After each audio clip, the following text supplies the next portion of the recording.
Protect your DNA. BioPQQ can promote formation of new mitochondria. Infowarsstore.com.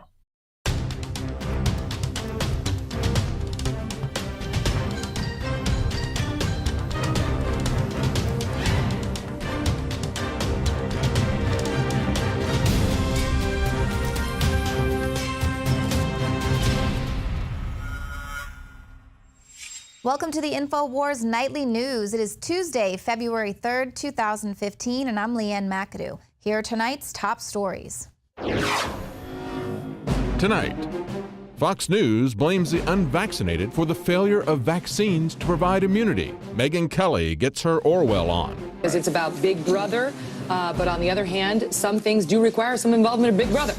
Parents own the children, and it is an issue of freedom. And the big lie of 5% unemployment. All that and more on tonight's Infowars Nightly News.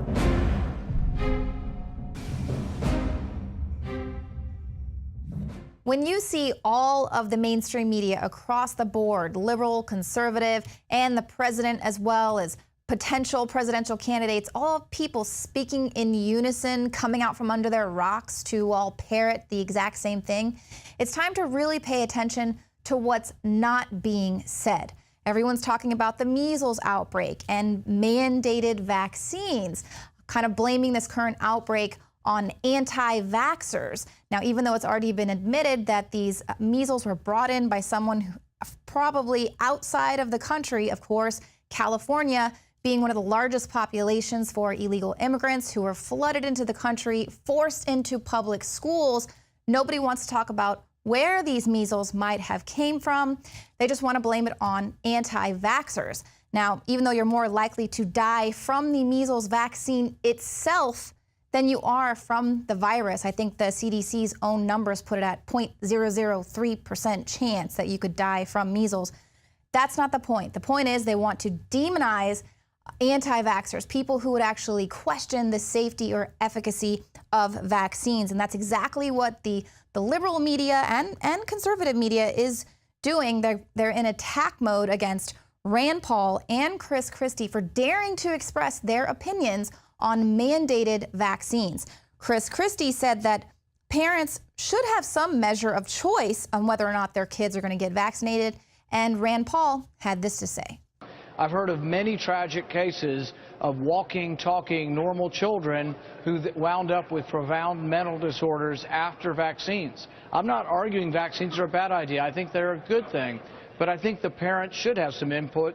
The state doesn't own your children. Parents own the children, and it is an issue of freedom. Now, I guess just to reiterate that he is not against vaccines, Rand Paul actually tweeted out a picture of himself getting his booster shot today. He said it was kind of ironic that he was there getting his booster vaccine, and he wonders how the liberal media will spin this story, saying that he's, an anti-vaxxer and trying to tie him in with some extremist group. How dare he? He's a doctor. His dad's a doctor. But like he said, he's not against vaccines. What he is against is mandated vaccines. Mandated vaccines, and also the staggering amount of vaccines that children are given before their immune system has an opportunity to really boost itself, to really give your child a chance to withstand everything that's out there. It's admitted that these vaccines will leave you susceptible for other more virulent strains of a disease, or the flu shot that doesn't even work for the strain of flu that's around this season, but your kid's probably going to get a stronger version of it. So that's what I'm also against. It doesn't even make sense, the amount of vaccines that children are getting. But like I said, it's not just the liberal media who is now really having this concerted effort to demonize those who question vaccines. Conservative media as well. This is how you know that there is a top-down effort, a top-down mandate to take over this conversation. If you have been vaccinated, you shouldn't panic because you're not going to You could get it, but you would get a milder form, is what they say. Yeah, it's just almost like a cold. But the 10% can't go to school unless you get vaccinated. It's pretty easy. More. This is going to be a big issue for these politicians going forward because it's about Big Brother. But on the other hand, some things do require some involvement of Big Brother. Some things do. Sometimes Big Brother is necessary. Listen, Kelly, this is not just about the measles vaccine. Allowing the government to mandate you be injected with anything whatsoever, mandating that you have to take an injection against your will, that should be ringing alarms. That should be waving the red flag. Now, in the past, President Obama and Hillary Clinton both said that they questioned the science behind vaccines, but now they have turned around and they are saying, vaccinate your children. We must all vaccinate our children. Now, in addition, the Fox News hosts, Kelly and O'Reilly, they were basically saying that the controversy that is being asserted over these unvaccinated children, people who don't want to take these state-mandated vaccines, just shouldn't let their kids go to school. Their kids just shouldn't be allowed to go to school, which is kind of like, oh, please, no, don't send me to your state-mandated Common Core, programs that you've got there. But other people are calling to imprison parents who don't want to vaccinate their children. Some people are saying if you don't want to vaccinate, just stop having kids altogether. So those are the choices that are being set up for people. Stop having kids, don't go to school, or prison time. And of course, this is all just part of a misleading narrative that's attempting to whitewash the very real concerns that medical professionals and parents have surrounding the dangers of vaccines. Now, what are they not telling you about vaccines? What is the mainstream media not talking about? Here are 21 questions that you're just not supposed to ask. I'll just select a few of them. Question number 1, if measles vaccines confer measles immunity, then why do already vaccinated children have anything to fear from a measles outbreak? Hello, if your children are vaccinated, what are you even worried about? Question 2, if the vaccines work so well, then why did Merck virologists file a false claims act with the U.S. government describing the astonishing scientific fraud of how Merck faked its vaccine results to trick the FDA? And that ties into the third question about linking vaccines to autism. This is from a CDC scientist who openly confessed to committing scientific fraud. The CDC selectively omitted clinical trial data after the fact in order to obscure an existing link between vaccines and autism. And of course, here's the big question that I'm always asking. If these vaccines are so incredibly safe, then why does the vaccine industry need absolute legal immunity from all harm caused by its products? I mean, think about that. And then, of course, there's all sorts of warning labels on the vaccines themselves, just awful things that could potentially happen to your children. Those are the things that they're not talking about. The mainstream media is not telling you about the vaccine inserts that admit that there have been no clinical trials on the very population that's getting the injections. They've done no clinical trials on fetal development in pregnant women, or they don't know how it's going to affect a child under 5 because it hasn't been tested on children under 5. So, of course, there was no mainstream media coverage of the CDC whistleblower coming forward to admit that they fibbed on this data, that they knew there was a link to autism and vaccines, but they obscured the data.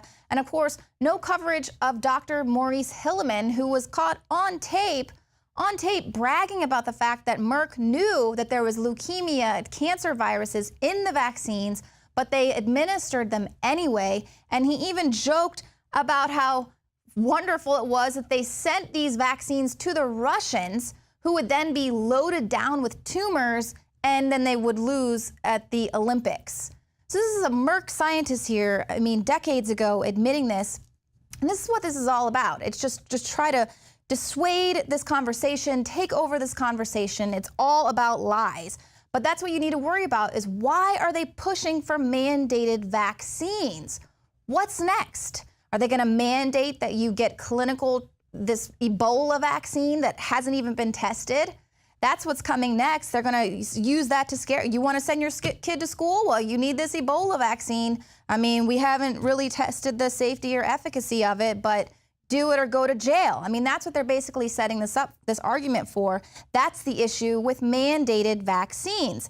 And it can't all just be to fill the pockets of the pharmaceutical companies. I mean, we know that they own and control all of our political representatives that are out there. So we know that that's a big part of it, is, filling the pockets of the big pharma. But that can't just be it. I mean, something a little bit more sinister is going on behind the scenes. And, as Megyn Kelly pointed out, they're obviously making this a presidential issue for 2016. going to see where our presidential candidates stand on this issue. Now, here's Paul Joseph Watson's report, kind of explaining what they're not telling you about vaccines and exposing what the government has done in the name of the greater good.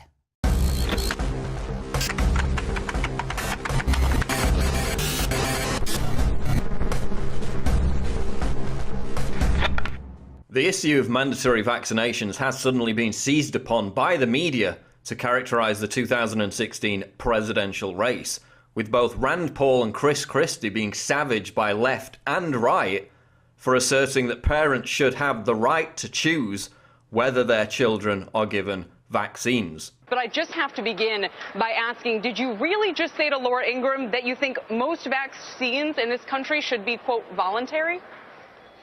Well, I guess being for freedom would be really unusual. I guess I don't understand the point, why that would be controversial. Professor, what I said was that there has to be a balance, and it depends on what the vaccine is, what the disease type is, and all the rest. Now, despite the fact that both Hillary Clinton and Barack Obama said back in 2008 that the science on vaccines was inconclusive, now changing their position completely, both the left and right have responded to this Rand Paul, Chris Christie take on vaccines by asserting that the state should have the power to forcibly inject people against their will.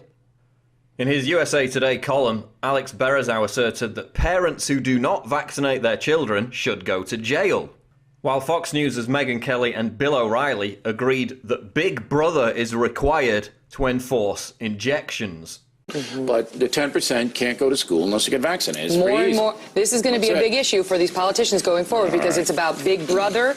But on the other hand, some things do require some involvement of Big Brother. Some things do. Now, it's odd that this arose out of a measles outbreak in California, given that the measles vaccine has killed 108 people over the past 10 years in comparison to 0 deaths from measles itself. But here's the true narrative that you're not hearing. Empowering the state to inject you or your children against your will is a bigger threat than measles or any vaccine.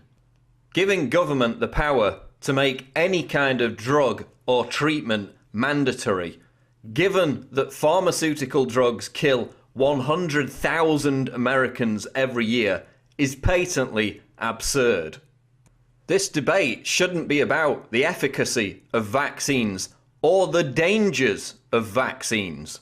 What it should be about is the chilling precedent being set by both the left and the right, including self-proclaimed small government conservatives, who have in fact proven themselves to have no innate and authentic virtues whatsoever, that it now should be completely accepted without question that the government has the right to forcibly mass medicate anyone against their will. There are scientists and government health officials across the world who think that we should put lithium in the water supply to cut the suicide rate. It's for the greater good. The government says it's safe, so what's the problem? Are you an anti-lithium extremist? Well, no, it's about having basic sovereignty and control over your own body. Just look at the sordid history of giving governments unrestricted power over health and medical procedures. I guess the mandatory sterilization of undesirables in the United States right up until the 1970s was for the greater good. Deceiving poor black farmers and subjecting them to dangerous medical experiments against their will and without their knowledge in order to study syphilis during the infamous Tuskegee experiment was for the greater good. Using abandoned black children as unwitting guinea pigs during tests of experimental HIV drugs with side effects including liver damage, tumours and anemia was for the greater good. Ordering US soldiers to walk towards exploding atomic bombs during tests in the Nevada desert in the 1950s, exposing them to ionizing radiation, was for the greater good. I could give you a dozen more examples, but here's the bottom line. An infinitely bigger threat than measles, the measles vaccine, or any vaccine, is giving the state the power to forcibly inject someone against their will. We're not talking about a pandemic. We're not talking about Ebola going airborne. We're talking about measles. It has not killed a single American in the last 10 years. And the fact that the media are using this to smear Rand Paul, who merely asserted that government agents shouldn't have the power to forcibly inject you at gunpoint, just illustrates how desperate they are to demonize any anti-establishment candidate in the run-up to 2016. I'm Paul Joseph Watson reporting for Infowars.com. Are you telling parents you should get your kids vaccinated? You should get your kids vaccinated.